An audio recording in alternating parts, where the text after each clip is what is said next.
Time to take a look at what I would consider to maybe be the best unit in the DLC for the Skaven. Interestingly enough, it's not Gorich, it is in fact the Mutant Rat Ogre, which is kind of like the unit version of Gorich. Gorich does actually have a unique model and animations, but hey guys, myself here, Dov plays with Turin this time. Turin taking on the Tomb Kings. I actually asked him to play Undead, to be fair, so I did ask for this crumbling nonsense. But anyway, what do we got here? We got Throt on foot.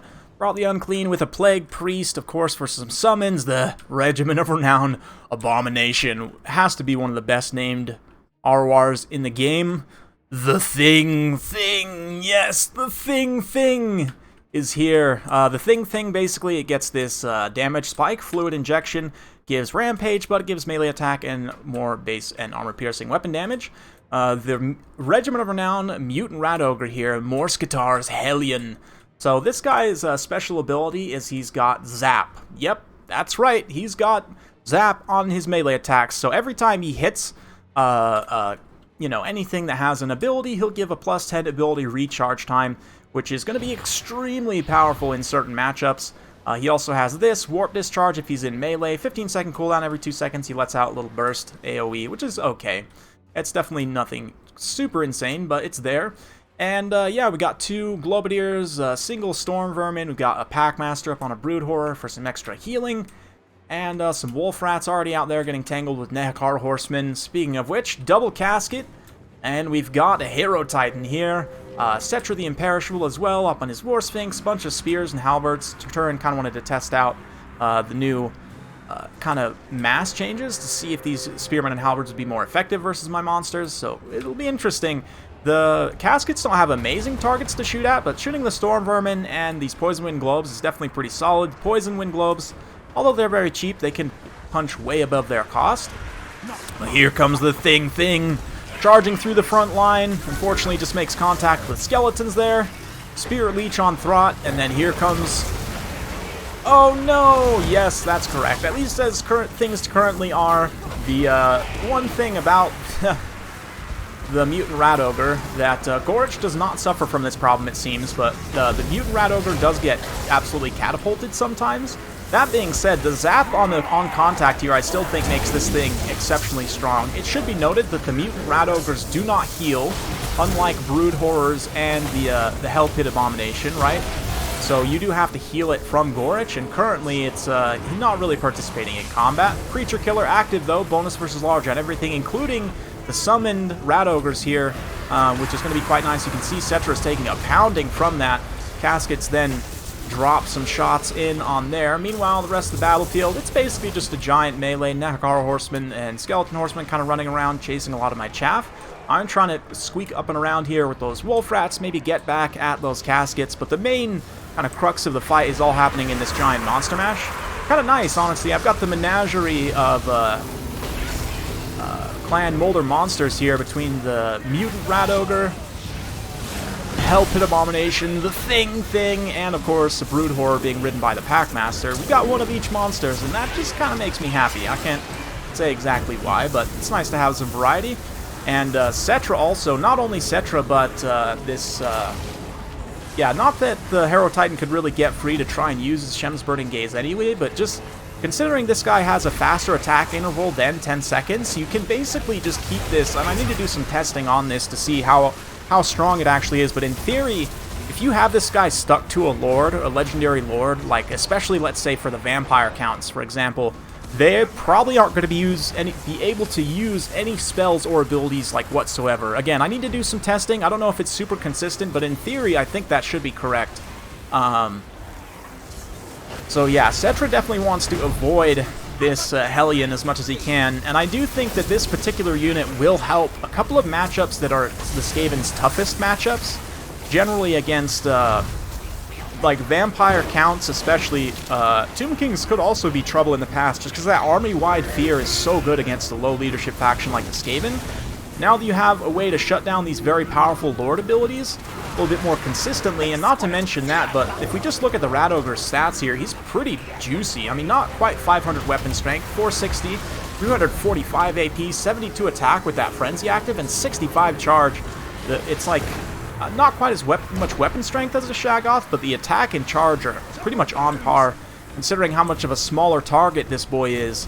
Very, very impressive. So taking a look at the overarching things once again, the Thing is having a little bit of a rough time against the Hero Titan. The Hero Titan does do flaming magic damage, and the Thing is weak to fire damage, absolutely. Also been taking a lot of poke from these halberds here, must be said, and it goes down. The Thing does not even get its healing proc.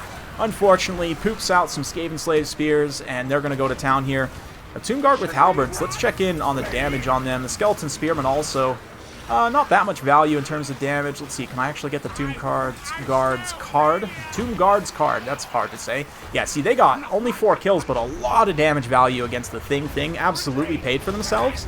Previously, you know, they would have got some less damage. It's not super impactful, but they definitely would have got less damage due to the changes to bracing. Things are not looking great for me, though. This kind of pocket of caskets here is still very safe. Yeah, Throt has taken some damage. The Hellion has taken some damage. We lost the Thing too, which is a huge amount of value. I think it's like 2,200 something points. Absolutely insane amount of value to be lost like that. But we still got 2 of the 3 monsters, plus Throt is basically like a monster almost, right? He's got anti-large AP on foot, pretty solid. So unfortunately, the Hellion's kind of getting bullied a little bit here. Like I said, he's got Gorbel Syndrome, Flying Gorbel Syndrome. He definitely gets catapulted and knocked around more, which is a little bit unfortunate. You know, with the changes to bracing and collision, I would have hoped, and I had thought that Gorbel would be fixed. But unfortunately, he still seems to have some issues getting catapulted, as does the Hellion. But, oh man, it's just such a cool-looking game, dude. Hero Titan's such an awesome-looking unit.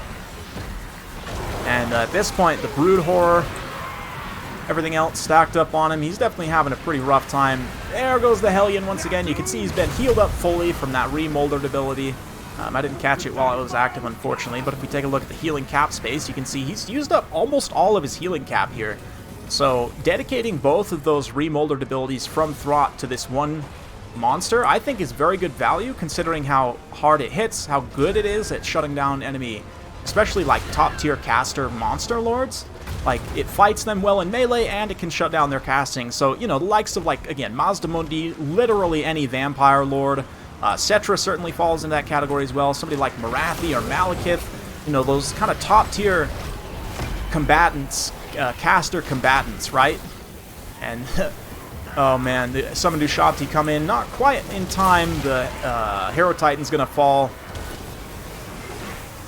There's the Hellion. Morse Guitar's Hellion. It looks pretty awesome, too. I'm not going to lie. The kind of like albino rat ogre thing is very, very cool. You can see he's trying to force through, but this is where the massing kind of bracing comes in. He's not really able to actually pull out of this blob very effectively. Cetra comes in. He gets a good hit. That's not definitely out of this yet. Balance power is still very, very close. The Plague Priest gets routed off. The Packmaster here, I mean, the Brood Horror is definitely a decent monster, but in a straight-up mono-in-mono with Cetra, it's not going to go too well. But Cetra is so low, he just gets clobbered there. As soon as that happens, the Chieftain then routes, along with those Summoned Clan Rats. So basically, it comes down to Throt and the Hellion kind of back-to-back here in a sea of skeletons and Tomb Guard. Hungry boy. Don't eat bony skeletons. There's no meat there, but, I mean, maybe you can eat the bone marrow, I guess. It's maybe a little old and stale by now, but I don't think Throt's too picky. Him and his minion here. Not quite as cool looking as Gorich, but I do think from a competitive sense, not taking up a hero slot is very important, because Skaven Assassins, you guys, I've maybe mentioned this, you haven't really seen them a lot in many of my replays. Maybe you've seen them on some other channels, but we're just mostly trying to show off the new stuff, right? But I would argue that, like, either having the Packmaster or an Assassin, either one, both are going to be very good. It's kind of arguable as to which one you want to take, depending on the situation.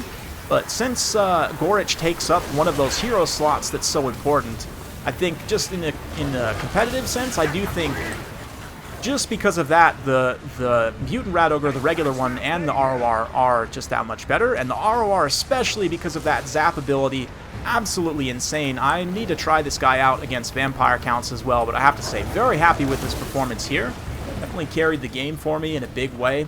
And he did get all the way up to his healing cap between the Packmaster and Throt. We were able to fully heal cap this guy, so it's pretty impressive, honestly. The thing ended up being a little bit of a distraction piece, which is fine by me. And the Hellion actually was the one to dish the damage. So we'll do some comparisons in the endgame to some other monsters, as is tradition. But first, gotta explode these bones. Big angry rat ogre. Oh, smash! Oh, just kidding. The casket sends him flying and then immediately explodes, because that's just how Warhammer works sometimes. But great game to turn, super fun one, very close. My spirit was almost broken by crumbling, I'm not going to lie, but we managed to pull it out in the end there. Great value from the Skaven Chieftain. I mean, just purely in terms of his damage value, he paid himself back pretty much, and then on top of that, the healing, of course.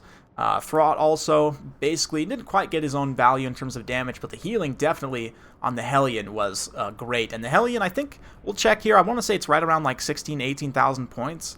It's not 18,000, it's 100 rather, 1800 points. So this is like 2 times his value. Very, very good, not to mention shutting down Cetra's abilities for a decent amount of time there, hopefully. Thing definitely didn't get its value back, but it soaked a lot of damage and kind of distracted a little bit, which is nice. These Globadiers doubled up in terms of their value. These ones definitely didn't pay for themselves like they did in that other replay I showed. But yeah, Skaven Slaves kind of doing their thing. Some of them actually almost paid for themselves. But yeah, Wolf Rats also did a pretty decent job getting to the backline and harassing there. Even though they did not actually get any kills, got good damage value. Definitely paid themselves off. For turn here, Caskets, absolutely hilarious amount of damage, even though one of them didn't pay itself off, actually. Kind of funny, too. 203 kills, only 450 damage value on these Nehekara Horsemen. Those rats, man, they come in hordes for sure. Decent for one of them, and then also a Skeleton Horseman. That's pretty good value there. And we saw the Tomb Guard performed very, very well. 1600 for both of them, which is super cost-effective, considering they're a little more than half that in terms of cost. Cetra, though, almost 2,000 points in terms of damage value, despite how much of a pounding he took, which is saying something. Cetra's super powerhouse lord for sure. But just to kind of finish up with some comparisons between not only Gorich and the single entity Rat Ogre, but we can also look at maybe a couple of other kind of mid-tier monsters as well. 1,300 and 1,600, same exact base price for the Hellion as Gorich. Now, Gorich does give you plus 10 charge, 75 extra weapon strength, 900 extra HP, which is pretty significant, and 40 more armor, but 4 less melee attack and 18 less melee defense is very significant. An 18% chance to hit is a very, very significant difference. So, because of the melee defense difference, like in practice, they end up being about as tanky as each other. From what I found in melee, I mean, my mileage may vary a little bit, but the zap here, this explosion, this AoE explosion, which you don't have to pay for, which is not true of Gorich. He also has this AoE ability, which is probably stronger, but you do pay 200 points for it, which is pretty considerable. And like a fully kitted out Gorich, I mean, he tops well over 2,000 points, like more than a base price Kolek, which he is... we saw him kind of beat Kolek in that other replay, but a lot of that was because of the Rat Ogres, honestly. But even just Gorich, like how I would normally bring him, 1,750 at least for Blood Shield. I just think you're going to get a little bit more cost effectiveness, and also, again, freeing up that hero slot just makes the Mutant Rat Ogre that much better. And I'm a fan. Even the regular one has magic damage. It's going to come in very handy in certain matchups. But yeah, will this completely turn Skaven into a top-tier faction? It's tough to say. They don't have actually that many tough matchups before, or they didn't have, I should say. And now, especially given some of the new tools they have, I don't know if they have any real bad matchups, which is a key sign that they're going to be a top-tier faction in this next patch. We'll see. Definitely needs some more testing. I'm not putting out a tier list anytime soon. Probably not for about a month or so. But I will definitely be doing one. And spoiler alert, Skaven will probably place very, very high on that tier list. So thank you all very much for watching. Hopefully you enjoyed. If you like this sort of content, be sure to like, subscribe, hit that bell notification button. Every time I upload a new video, you'll be notified. Thanks again. See you next time.